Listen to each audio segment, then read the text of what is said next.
Hello everyone, welcome to the CTV News on Calabash TV and on the Wave Radio 94.5. I am Melissa Joseph. Faced with an increase in borderless trade as more St. Lucians take to online shopping, the importance of the island's main seaport is being underscored. However, that highlight has also brought to the fore the deficiencies that continue to impede growth at Port Castries. The management of the St. Lucia Air and Seaports Authority, SLASPA, held a briefing for stakeholders, which entailed a presentation on proposed initiatives for the island seaports in support of improving the ease of doing business at the island's ports of entry.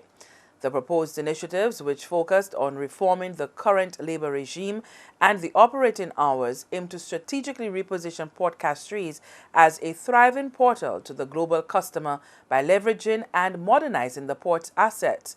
Keegan Cox is the general manager of SLASPA. Should we wish to operate or serve a vessel or serve the public beyond those operating hours, the matter of overtime comes into play. So we realize and recognize, and many of you will speak to the fact that overtime is due for vessels arriving subsequent to the operating hours, and is further compounded by instances where there delays the vessel arrival, and it comes at a cost to the agent, it comes at a cost to the vessel, because at the end of the day, cargo ships don't make money in your port. They make money when they sail to the next port, when they're delivering cargo. So the longer they spend in your port, offloading or waiting to be serviced, the more cost it comes to them. And that impacts on the cost of freight to send items to St. Lucia, and likewise the cost of their operations. The whole maritime commercial business is changing. And when eventually Panama comes on stream, we are going to see a total reform of what currently exists in terms of the trading routes. Port Castries must be prepared for that. The question becomes, how do we position ourselves? What competitive advantage do we bring to the table? And how can we bring opportunities to St. Lucia by repositioning ourselves?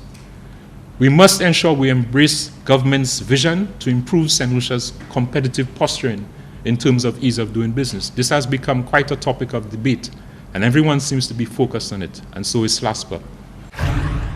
Mr. Cox says for the next year, SLASPA will focus on business development and customer satisfaction. Operating hours will also be revisited.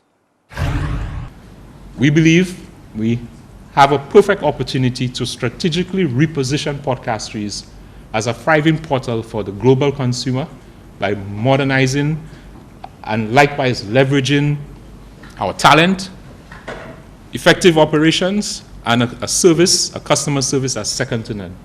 We believe the opportunity is certainly there to facilitate efficient trades of goods and services at Port Castries for a more relevant, modern, and efficient operation. If we don't do this, we certainly don't believe that we can survive and take the port to the next level, take St. Lucia to the next level, and open doors of opportunity in terms of growth, in terms of national development. Institutional strengthening also forms part of the repositioning strategy, which will see comprehensive training programs for staff, working hours in keeping with international best practice, and the upgrade of equipment. We expect delivery of another Rich Starker, a new one in August. We are refurbishing the current crane, and we are exploring purchasing another crane for Port Castries. Because at the end of the day, you can't have a modern port with just one crane, or one Rich Starker, or limited functioning equipment. It certainly speaks to improving our procedures and processes, so we become more accountable, we become more transparent, but we equally become more customer-centric. How do we make things more efficient? Do you have to fill out all these forms? How do we link with partners such as customs? And we've started that process, and you'll be hearing a lot more about it. It certainly speaks to reducing the number of documents required for port transactions, and likewise ensuring that you can access us electronically from your office.